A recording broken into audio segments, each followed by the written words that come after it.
There's a few things that I look for in good spots on the river, because I mean, there's so many acres of, you know, fishable stuff out here. And so one of the main things I look for are big bends in the river.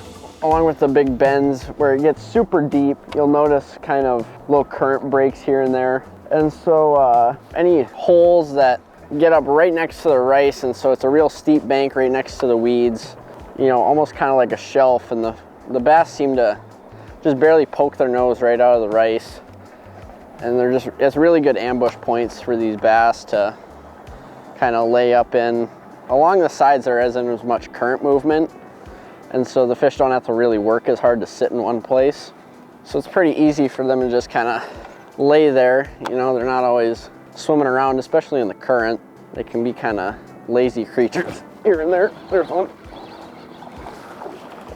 Just like that, he was right on the edge of the rice,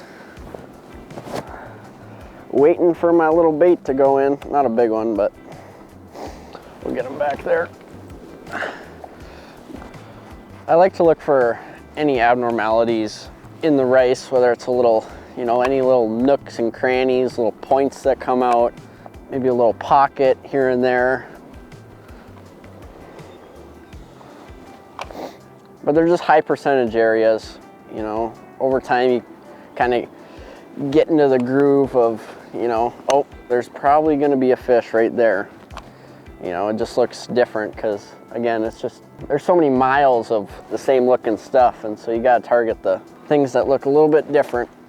A lot of times what I like to do, if I don't know where the fish are kind of stacked up, I'll start by throwing my bait, you know, 1 to 2 feet into the rice, and then kind of work my way out until about 2 feet out of the rice, until I kind of start getting into a pattern where, you know, I've caught a couple fish, you know, in a specific area, and then I'll kind of dial it from there. But, you know, what I like to do is I like to, you know, kind of cover a 4 foot area, 2 feet in and 2 feet out. There's one. He's got it. Oh, and he's fired up.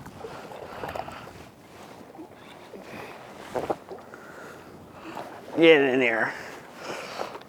Oh, yeah. Look at that. Tokyo rig got him good. Man, did he want that thing. Hit it right on the fall, right on the edge of the rice.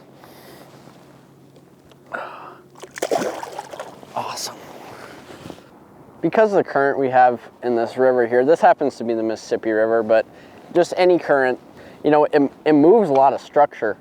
There's, you know, floating logs, bogs, you know, different things. We have a bog sitting right down there.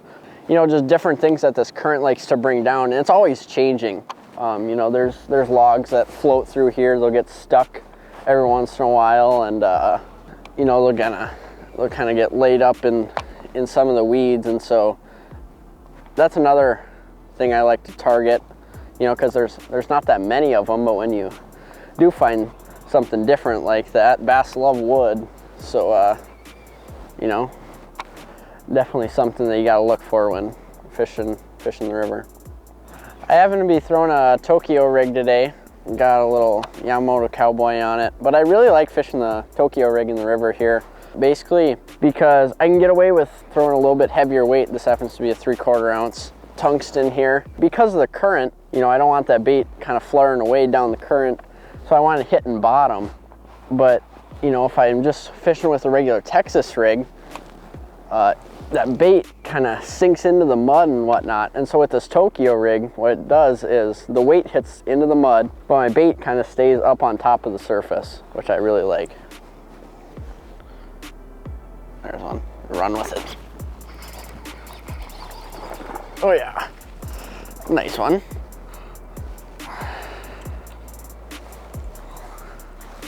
Get up in here. Oh, right up in the crap again. You know, don't be afraid to change it up, go with something different. Once you get a little bit of confidence in it, it can become one of the deadliest things in your tackle box.